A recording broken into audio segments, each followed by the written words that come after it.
Welcome to Not What I Thought. I'm Erika. I'm Yolanda. And I'm Becca. We're therapists, entrepreneurs, and perfectly imperfect humans. We first met during a business owner retreat where we became fast friends because we're not afraid to be real and ask the hard questions about life.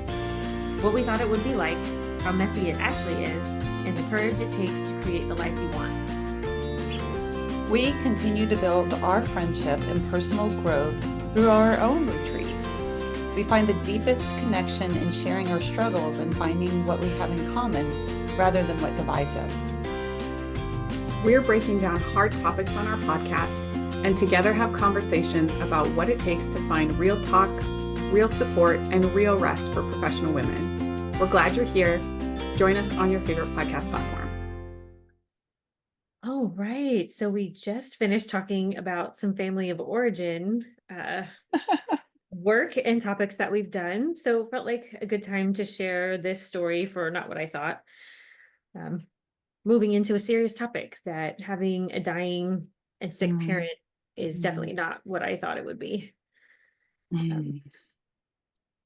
So let's see, several years ago, the first time within like hours of meeting you all in person, I had a family crisis and we were at a business retreat that we had been planning for like 5 months and getting to know each other online and in a different context. That was going to be our first time with like 20 people all together in person. It was a big deal for me.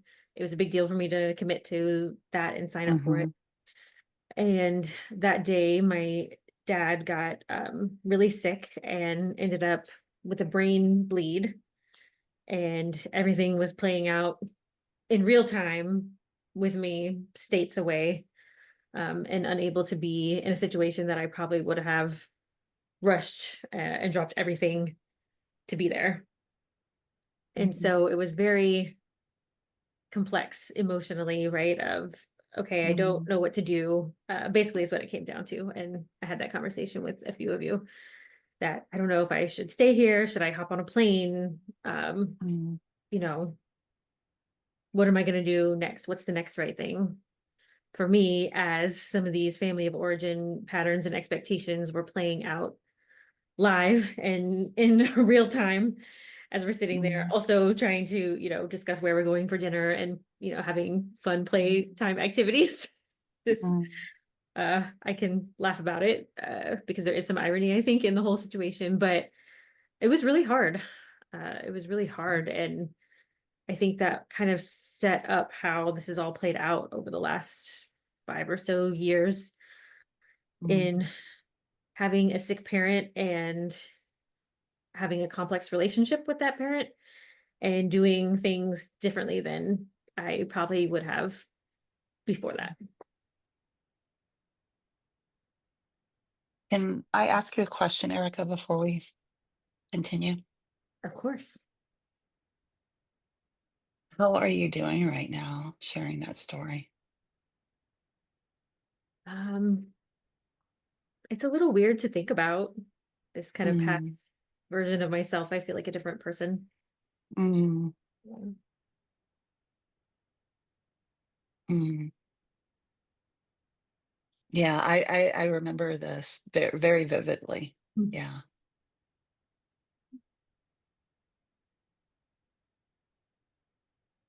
I feel like the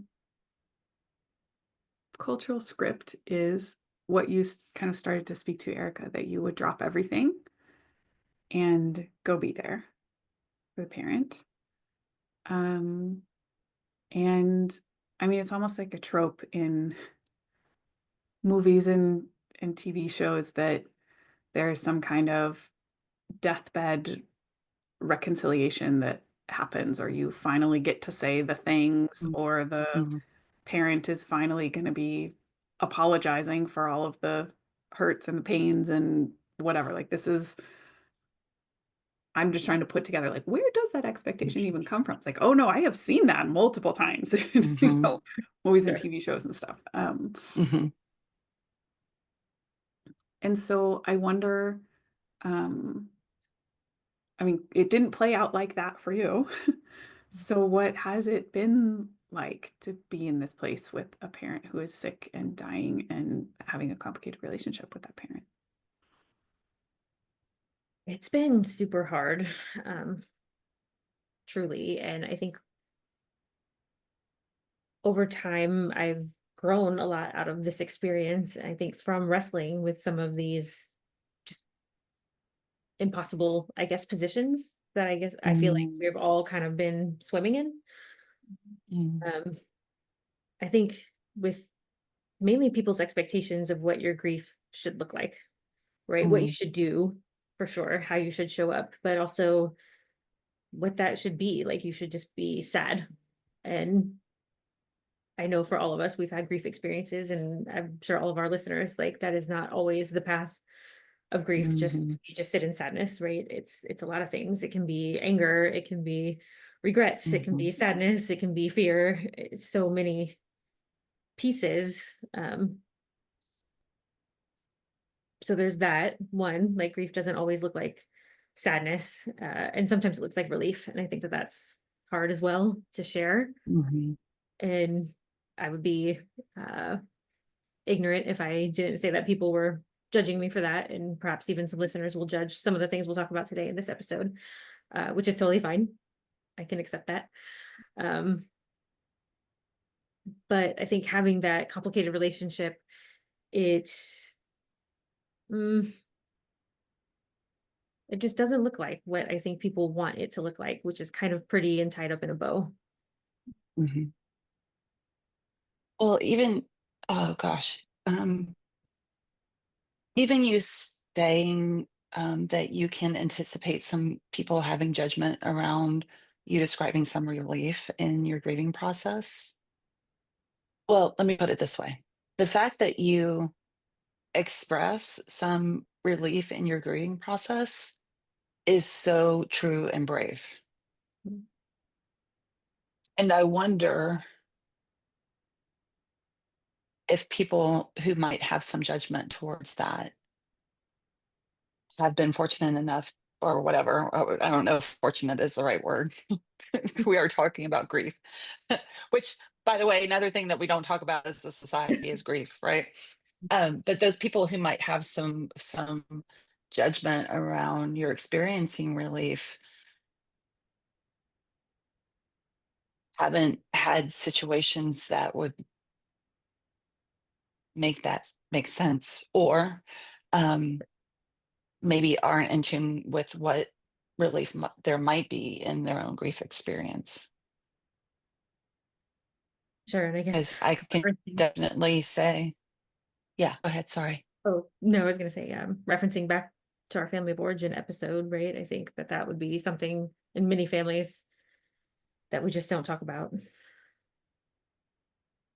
Just another nuance of grief in general is that, um, and even having some relief around grief. Um, my father-in-law progressed through ALS for about 5 years, um, and he had lovely relationships with all of us.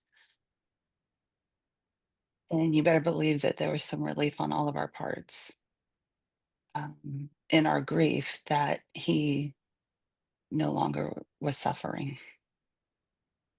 So nuanced and complex. And And even valid. more so when you have a difficult relationship, I think. And I think there's these ways that like, especially if we're talking about a parent, but anybody that we have had a multi-year or multi-decade relationship with, there are so many kind of different storylines almost and patterns that weave together over the course of all those years. And some of the things get like stuck or truncated in pain somewhere. And as we're nearing, at least when it's known, right, as we're nearing an end of life, it's like all of those things then have an opportunity to come and resurface again. And I think that's part of where the complexity can be. It's like, well, maybe there's this part of our relationship that we just don't talk about that we kind of ignore.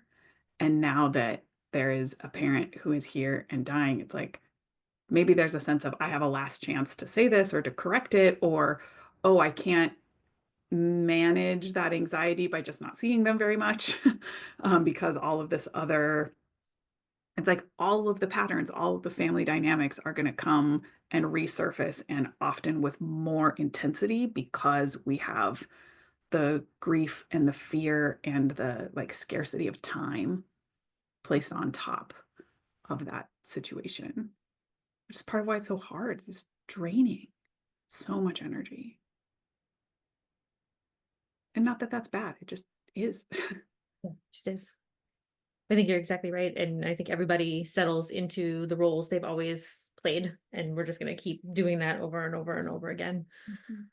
Even in something so complicated and, with a timeline, as you said, eventual timeline. But, for me, being the parentified child growing up, it was hard to not just jump into that role, take over, start making the appointments, getting the paperwork together, making decisions, right? Like doing all of those kinds of things. I've really taken a step back from that in a huge way. And that's been met with reactions kind of all over the board. And I think that that just speaks to like when we do make a change in the system somewhere, the whole system reacts. Right. And so there's been definitely nights of phone calls from various family members. What the hell are you thinking? Why aren't you showing up there? What's wrong with you? To people just not saying anything at all. Like, it's, really hard to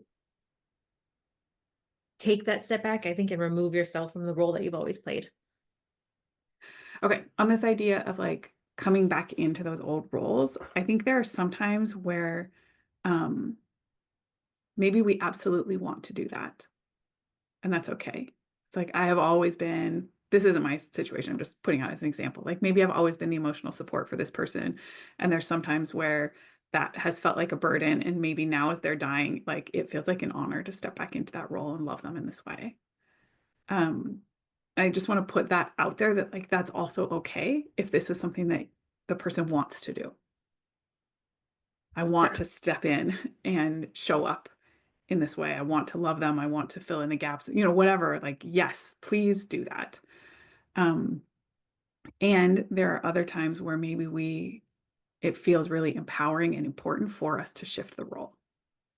And part of what you're talking about with like what occurred to me is, right, I was the parentified child. So I feel this, oh, well, now here I go. This is my role. I'm going to step in and start making the doctor's appointments and managing all these things. It's like, okay, well, when you stop doing that, you also make space that other members of the family can step in. Mhm. So it's not just if you stop playing the role, it doesn't have to mean that you're abandoning the family. It doesn't have to mean that you're leaving people high and dry. It also can mean that now other family members, other community members have an opportunity to care and love and give or to grow in particular ways when we step back and stop doing this like over functioning thing that has always been our role. And I think there's something that is beautiful about that, Yeah. even if not everybody understands at the time, what you're doing. And I had like my own experience of noticing and changing one of those patterns. So my stepdad, he was my dad, and I lived with him from ages, I think, 4 to about 11. So it was pretty influential. Um, and then he and my mom divorced, and then I saw him at least 2 times, maybe only 3 times more in his life before he died when I was in my 30s somewhere. Um, Pretty like significant, just disappeared out of my life and was sad because he'd been a pretty important part of my life. Anyway, um, I got a message, I don't remember who, somewhere in the family tree, a message got to me that he was ill, he was in a care facility, and he really wanted to hear from me and wanted to like see pictures of my kids. And it was so interesting for me to watch how quickly I slipped back into, oh, well, I have to do what the parents want me to do. And I started spinning on like, okay, well, like, how fast does this have to happen? And do I need to go, how complicated is it going to be to go print some pictures? Because digital photos, I don't have anything I can just mail. This is, I don't know, 8 or 10 years ago now. Um, but it's like I noticed how I just went right back into this role of let me be the people pleasy little girl, the little good girl, and do all the things that the parents want. And then I stopped and was like, wait, why am I doing this? Why am I putting myself through this thing? Um, for someone who abandoned me, who disappeared. Like, is that on me? Because I assume where it's coming from, he feels guilt at the end of his life now. He knows that he's dying and wants to feel some sense of relief that he's like collecting the kids that he has abandoned and like, see, it's all okay. See, here's the progeny. He see everybody still loves you. He's like, oh, do I feel an obligation that I actually need to do that for him? That I need to inconvenience myself in this way to alleviate his guilt for having abandoned me. Like, no, Yeah. I actually don't think I want to do that. And it really wasn't out of a place of like revenge. That's just not in me. Um, because I did love him dearly. And for the times that he was in my life, he was a wonderful dad to me. He really was until he left. But up until then, he was really wonderful dad. Um, but like, I don't think that's on me that I need to fix his guilt. I just don't think I need to do that. So I didn't. I said, I just didn't respond to that message and I said nothing. And um, I don't really have regret about that because of what it meant to me. It felt so important for me, and it was so subtle, right? But it felt so important for me to be like, oh, I don't actually have to play that role anymore where I try to make my parents feel better about the ways that they let me down. I don't have to do that. And if he dies with some regret about, wow, I really messed that relationship up, then that's for him to carry. Sure. And there may be other times, other relationships where I or someone else might have felt like, no, I do want to reconnect in that way. And this was a place to change the story that felt really important and significant to me and is not at all what, you know, grief or showing up for the dying parent is like supposed to look like. And I Sure. am okay with the fact that some people might think that that was like a harsh and cruel choice because it like they can think that but that's not what it meant to me. I'm so glad you shared that because I do feel to what you're saying, the Hollywood story would be you would drop everything and find the best pictures and run Right. there and y'all would have Or this yes, that I would go and he right. would get to say, I'm so sorry. And I'd be like, it's okay. I love you. Right.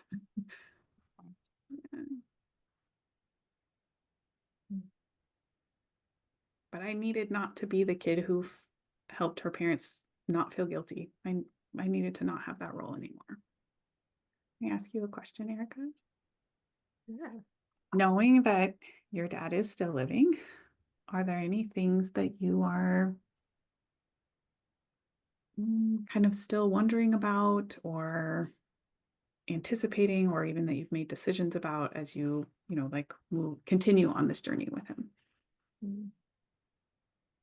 Yeah, it's a really good question. So I think a lot of things have changed on my side. So Mhm. um, I guess Hollywood story that played out in my head was that he was going to go through this, near death experience, has now had 3 craniotomies, like definitely thought he was going to die at any minute. Um, has lived, right, and is actually doing pretty well. And so the story that played out in my head was this is going to be the time.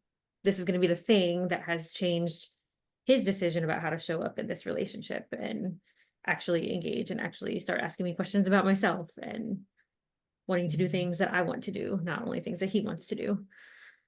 And that did not happen. And I think that for me was like, okay, I can it sucks. It makes me sad. But I think I can finally come to a place of like peace and acceptance about it, that if this was not the thing that changed the trajectory of that, then it's not going to change. This is what it is. Is there any peace in that for you, or does it still feel like lots of sadness? Or how are you sitting with that understanding? This is just who he's going to be and how our relationship is going to be.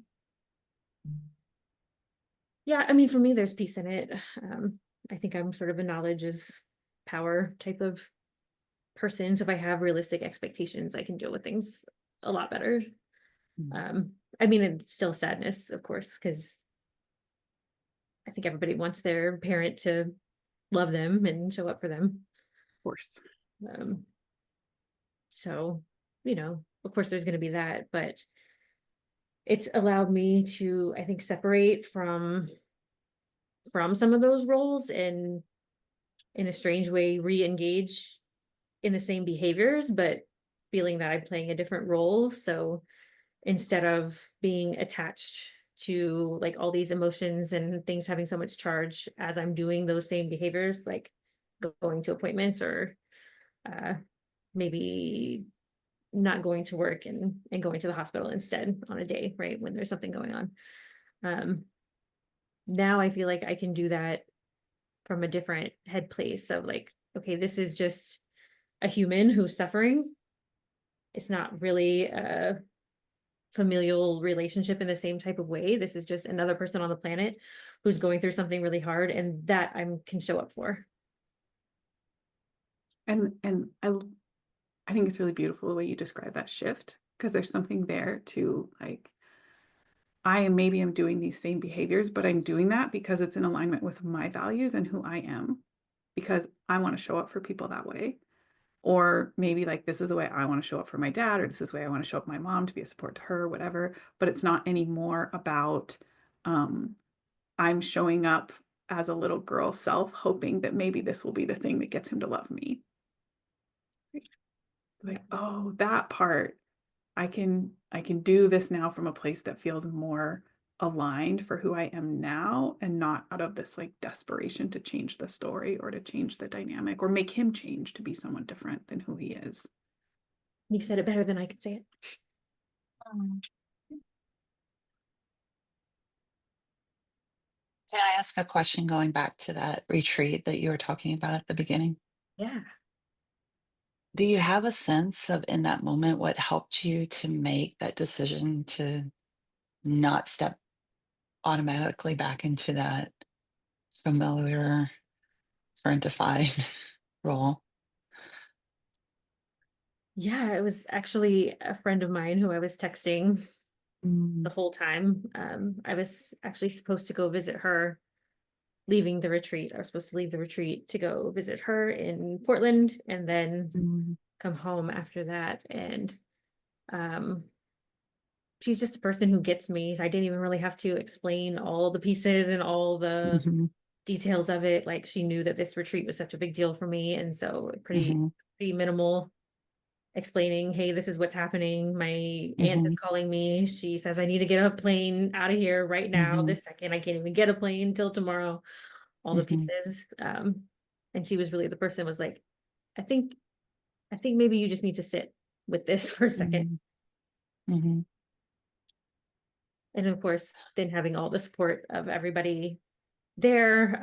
That was probably the first time in my life I've like cried in a like I guess mhm, semi-public place in front of a bunch of people. And that was mhm, like okay and accepted. And uh, mhm, people encouraged me to do what I needed to do. And that was like hard and kind of frustrating. mhm, So I was like, I don't mhm, know what I need to do. Why can't you just mhm, tell me what mhm, I should do? Um, mhm. but ultimately, like that was a beneficial thing. I would like to say thank you. Mm. And I don't, we haven't had the opportunity to have this conversation in this way. Um, I mentioned before, I so distinctly remember that and seeing your struggle. And even though we had just met, um, I got the sense that there was something more going on than what was going on. Mhm. Um,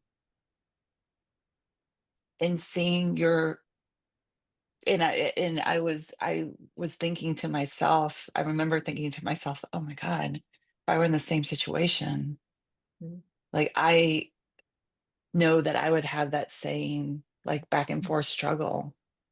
Um, and it was so good for me to see you not go. Mhm. And it's something that like that strength is something that I have drawn on since then when I've been in similar situations. Don't go just because you're expected to go. Go because it's true for you. Yeah. So thank you. No, thank you for saying that because I did get a lot of criticism on the backside of that. Hmm. Hmm. It occurs to me now that I had already gone through my experience with my stepdad by the time that happened with you at that retreat, Erica. And I remember when you were talking about, I don't know if I should go, whatever, I remember feeling like, I know what that feels like. Mhm. Hmm. Like, ooh, that strong pull of the family needs me to do this Hmm. thing in a particular way. It was like, oh, I know that. I know what that is. I wanted to acknowledge too, as we're talking about grief and like this having a parent who's sick and dying not being what the cultural script says that it should be, Hmm. um, that part of what is so complicated for so many of us is that we often are grieving things that have been lost while a person is still alive. Hmm. Like we're talking about this acknowledging of the relationship just is what it is. It's not going to change. This isn't going to be the wake up moment where my parent realizes and changes their ways. It's like, oh, Hmm. there is a grief in that too. Like a letting go of the hope that it's ever going to be something different than what it is. Right? Absolutely. Which just makes the whole thing complicated. And I think to Hmm. pull back to what we were talking about before can be part of the relief. Like, oh, Hmm. I don't have to carry that struggle anymore. That every time I see this parent, I'm going to wonder, are they going to reject me? Are they going to love me? Are they going to ask me questions? Are they going to, whatever those things are for us, that can be part of the relief too. Not that we're necessarily are glad that they're dead, but just like, oh, this constant struggle is over. I don't have to have Right. that anxiety, that particular anxiety anymore. Hmm. Mhm. And I don't have to carry the burden of that same family role. Yep. Yeah. Yep. Hmm. Well, I think as you say that, there's a bit of empowerment in dealing with a situation like this. I think in primarily telling my story or living in my story as an acceptable, valid truth, which probably I haven't really done before in the same Hmm. way. I guess for some context, I feel strongly in this type of scenario that there was this expectation when a parent is dying that I don't know, we almost rewrite history and ignore all the bad things that have happened in that Hmm. relationship or all the things that have been done, the injuries that have occurred, right? And you just show up because you should, number one, or number two, you should talk about them like they were a great person or Hmm. they've meant so They were much. perfect. They're perfect, like all these pieces, right? And it's like, well, of course, Hmm. nobody's all good or bad. That doesn't exist Hmm. either, right? Like, he's not all bad. Um, Hmm. and it's been a pretty painful relationship, if I'm being completely, honest. Hmm. Um, and that was so hard as people are like, oh my gosh, you must be, Hmm. struggling. Oh, I can't believe it's so sad. And it's like, it's Hmm. kind of not. It's kind Hmm. of not sad in the same way that you're saying. And Hmm. also, how do you say that at the grocery store, right? So it's like, Smile and nod, boys. Smile and nod. I'd be kind of right, depending on who's bringing it up Right. Yeah. in the other context Yeah. around it. But like, shit, that is not like acceptable to say. Like, I'm Hmm. kind of not super sad about this, and I think my life will be better in different ways when this person is not around anymore. I love you, Erica. Yeah. Mm, tough one. Erica, what does your heart know to be true? My heart knows that I can acknowledge the complexity and nuance of this situation without apologizing for my experience, my feelings about it, that those are all valid. Mm. As well. I can be compassionate without abandoning myself. And my heart knows that honoring my truth, especially in the face of all these different pressures around a situation like this, is courageous and brave. And I don't know that I've actually said that before. Um, Mm. and I don't have to pretend that like the situation is something that it's not. I can, even if other people don't understand it, I know my story. Mm. Yolanda, what does your heart know? What my heart is thinking right now is that anybody else's opinions and judgments about the way that I grieve can just go big fat splat against my protected boundary.